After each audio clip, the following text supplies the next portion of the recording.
What's up? It's Andy Grammer with Jag. Hi, this is Carly Rae Jepsen, and you're listening to Jag. Hey everybody, it's Joe Jonas hanging with Jag.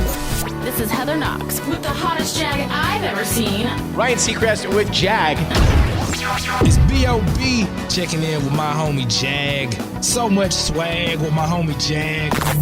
It's the Jag Show Podcast. Welcome in, I am John Jag. A couple things in the podcasting world that I experienced this week that I wanted to start off with today. One is be comfortable. So whenever I'm working with a new guest, especially these days remotely, is my mic okay? Where does my mic need to be? Of course you need them to sound good and you want them to sound good. But if they're sitting in an awkward position and they're not comfortable, that's going to hurt the quality of the podcast. So when you're setting yourself up, you want to be comfortable first and then worry about where you're going to put the mic and all that kind of stuff. For me, for example, yesterday I was very fortunate in that I had a busy day and I had 5 straight podcasts to record from noon to 5. So I ditched the folding chair in my studio and brought my office chair from my actual office down to make myself comfortable because I knew I was going to be there for a while. And my neck, which I sometimes have issues with due to 3 car accidents, was very, very thankful last night. Another thing that came up this week is know your audience. Part of my Uncle Jeff's 2 rules for life. Number 1, know your audience, and number 2, be kind. Everyone you meet is fighting a hard battle. I was listening to a podcast this week between 3 friends, and they were kind of insensitive about some of the very serious topics that we're dealing with today, from COVID to the demonstrations and some other stuff. And I am not for a second suggesting that anybody should be making light of what's going on in the country right now.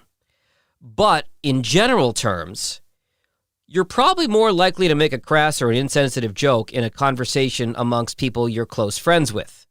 The problem is, if you do that on a podcast, you're letting people into that conversation who don't know you, and you're painting yourself in a really bad light.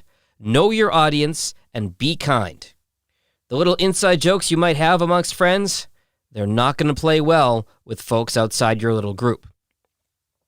4 real quick podcasting news items this week. IMDb is now listing audio-only podcasts. Previously, it had to be a video podcast to be listed in the platform, but now you can list yourself in IMDb. I always say it doesn't hurt to market yourself anywhere. You can do it for free, although I'm not sure the ton of benefit here, aside from being able to brag that you're on IMDb. Descript is a transcription service that I've been using a lot lately. I'm not a paid endorser. I just really like the platform. They have a bunch of new features and integrations out. That link is in our show notes. Interesting piece in the 9to5mac.com website, originally reported in Podcast Business Journal. The idea that Apple Podcasts should have a donate button, just like Patreon. Apple could easily do this because they've already got Apple Pay and all your credit cards on file. If you like a podcast and they want to take donations, why not have it built into the Apple Podcast app where you can throw them $5 or $10?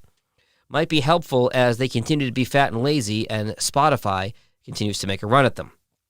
Speaking of Apple, May was a ginormous month for them, with most people still home during the pandemic. Daniel J. Lewis of My Podcast Reviews says that Apple had its biggest month ever in their podcast app, with over 90,000 new podcasts created in the month of May.